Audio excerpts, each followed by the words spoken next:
Like, full assassin Hecarim here just goes too hard. You're going full assassin Hecarim into Jax? Well, listen, it's not that I'm going full assassin Hecarim into Jax. It's that I'm going full assassin Hecarim into Draven, Vel'Koz, and Graves instead. Alright guys, if I just hosted, that'd be a juicer right now for us. Well, listen guys, the good news is that we're not playing in Korea anymore, so the enemy Graves isn't gonna invade me with this both team from like level 1. Are you sure about that? Oh, never mind, he actually is. I mean, listen, if I just do like full clear this game, double full clear into Jag should go crazy. Do they really not kill Vel'Koz here? Dude, how sad is that?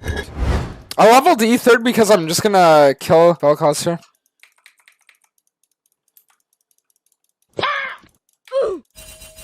Nice. Yeah, that's the reason why I want to level E3rd there. Because I knew if I level E3rd, I can just like insta-kill him. The only problem with that is that it delays my clear by a ton. But if I just do like Wolves into Gromp, it should be fine. Like I can probably redeem it. Well, on the bright side, Graves only did 5 cams, which means that his Krugs are probably up. Because I think he started blue. Don't ask me why the Graves is starting blue, but...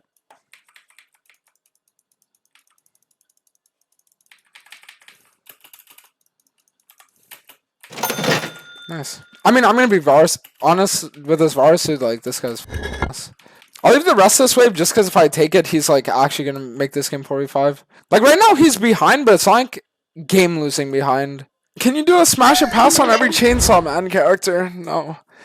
You know what I mean? It's just, like, no. Like, no. No. I can, but I just won't. I always path to bot every game on Graves. I mean, if you do that, that's the reason why you're D4 in Turkey, bro. I'm going to be honest with you. Graves is a champion that shouldn't path towards the lane. Graves should path towards what the enemy jungler is going to do because he can test the enemy jungler early. In League, you have 3 types of junglers, okay? You have a jungler that's going to path towards the lane because you can easily pick up kills, okay?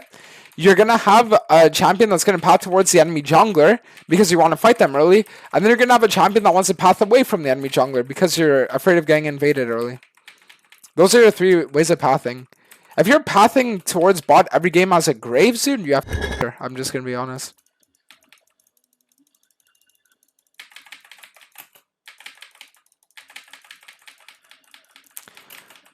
Wait. Ah! Thank God. We're getting Ingenious Hunter sacks. Not too shabby.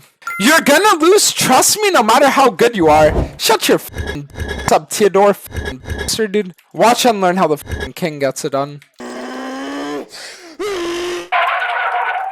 Watch and learn, little boy. I shouldn't have done that. That was troll. Yeah, that was like insanely troll. See, this is here just because I f***ed up. That's here just because I f***ed up and I went mid for no reason. Me going mid for no reason showed Graves who I was and allowed myself to get invaded for nothing. Oh yeah, I should really stop doing stuff like that. Going for random pickup kills when I can't even pick up the kills just started. Like I'm just going mid to take 1 CS, delay my clear by 5 seconds, and then die. And waste my ult. And waste my ult.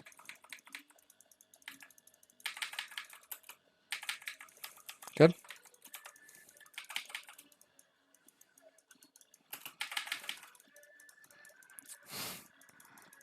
Wait, did I really not have face rush? Oh my god, I really didn't have face rush there. I thought my face rush was back up. I messed that up. Alright, listen. If I just hold you guys, it's fine though. We can still win.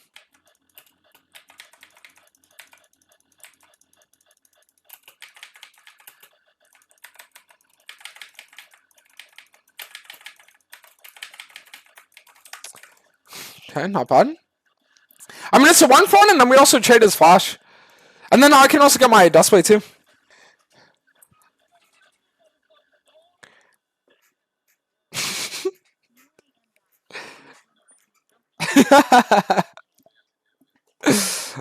There you go, bro. Run it up, I believe in you.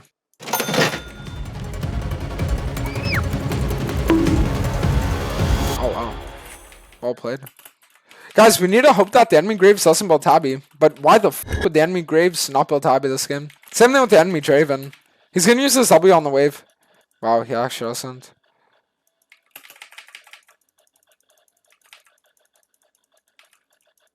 So like that's another good example of like why did I not just ignore mid?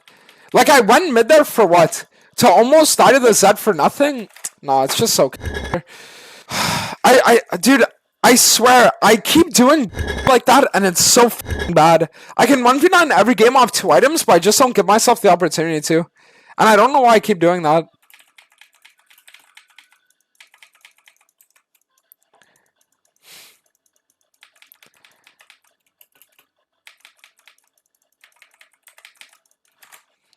No, I just have answer, bro. I'm gonna be honest, I literally just have answer.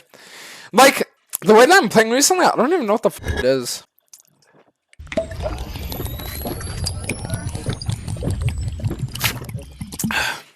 Maybe it's because I'm not drinking enough water.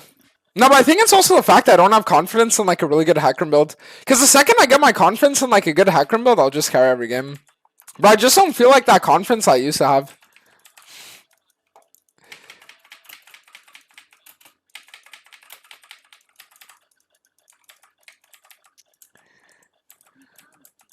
Shut up! We're still gonna win. Shut up. I'm focusing on the mistakes I'm making. That's what matters. Eclipse is better than Dusk every game? I mean, it depends on the comp you're locking it into. And it also depends on what the enemy builds. Like, for example, this game, if Draven built Tabby, and this guy won, like, Zonia's Rush, and this guy won Tabby, which is what he should have done, then yeah, Eclipse would have been better. But if you can have at least 2 one-shot opportunities on the enemy team, then it's not better.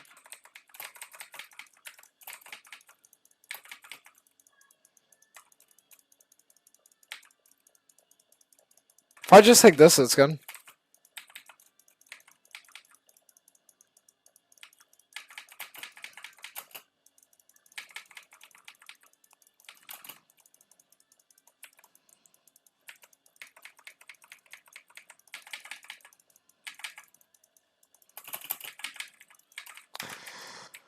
Oh my god, bro, but there's no way you guys aren't gonna fucking kill At Dantes, I disagree. Okay. Okay, let me explain to you what your problem is. Your problem is that you don't understand 2 things. The first thing that you don't understand is that the value that you get from the invulnerability is way more than what you think. And the second thing that you don't get is that Drakthar does give you flat damage that Eclipse doesn't really give you with the passive it gives, right? So it's like when you have one-shot opportunities on the enemy, like this game I have on Draven Vel'Koz, and even Zed, it just makes it so that if I get Drakthar and I just play for Soroldas as a 3rd item, I can go through tankier champs like Graves like they're nothing, and then I can also still one-tap their backline. Your problem is probably that you're going like Drakthar with Shojin as a 3rd instead of Soroldas as a 3rd. And it's because you're going Shojin as a 3rd and not Soroldas that you are having trouble dealing with like tanks. Or not even tanks, but like fighters.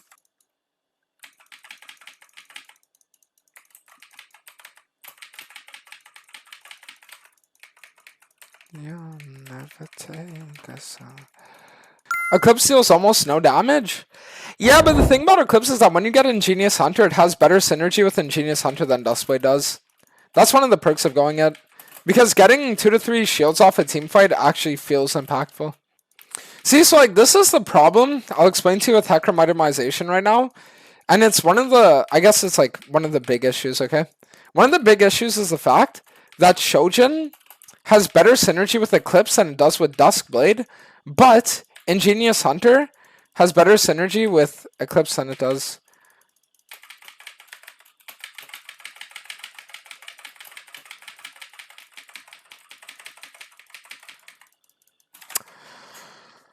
So it's like, okay, how can I explain this to you in wording? If I go Ingenious Hunter, right, then the issue is that I do really well with Eclipse, okay?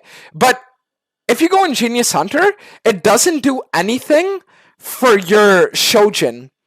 And if you don't go Ingenious Hunter, then your Eclipse is worthless, but your Eclipse Shojin synergy is good. Does this make sense? Why did people stop building Sheen items on HECARIM? Well, you want to know the honest answer? Because I told them to. I told everyone, stop building Sheen items on HECARIM, and then they started listening to me. After like a year of me begging them to. I single-handedly innovated no Sheen HECARIM. And for literal months, people were calling me a fucking retard for it as well. On Twitter, on YouTube, everywhere. They were like, this guy doesn't know what he's talking about. He's bad. Look what he's saying. And then after months of getting harassed, people were like, wait, you're fucking insanely smart. Till the heavens above. I'm not sure if I actually ended up getting that W healing with my smite on the dragon or not. I mean, that's what I tried for, and if it actually worked, then that's the reason why I lived, but... That's what I told you, I sound exactly like Tarzan. It's like I don't know what he means, but I also say I know what he means. Why do you care so much that it doesn't work with Shojin? What, Ingenious Hunter? Because the thing is, Shojin right now is like Hecarim's best item. But the problem is that Shojin build paths aren't the best for Hecarim right now. This is the weirdest thing. It's super hard for me to explain it to you. Shojin is Hecarim's best item, but builds that involve Shojin are his worst item sets. It's so hard for me to explain. And even a lot of Hecarim mains would disagree with me on it, but it's the truth. It's the God's honest truth.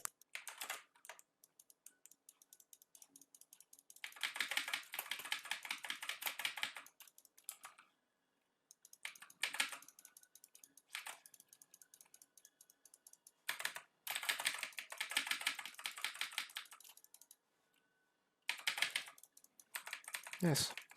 It's 100% true? Yeah. That's why Hecarim just feels like weird right now. Is Shojin into Duskblade not good? No, it's not. And the reason why it's not is because if you go Shojin into Duskblade, you're playing for literal one-shots, right? And Shojin gives you so much gold value in the defensive part of it that you aren't able to literally one-shot the way that you would be able to with an item like Mirror Mana. Do you see what I'm getting at? This is what I'm trying to say. This is why I'm telling you, like, it's just weird. It's just extremely weird. It's like Hecarim just has a bunch of these like good builds, but none of them actually make perfect sense. Like back in the day, I could think of a Hecarim build and I'd say this makes perfect sense. All the items flow together seamlessly and it's really nice. But nowadays you just don't have that same like luxury.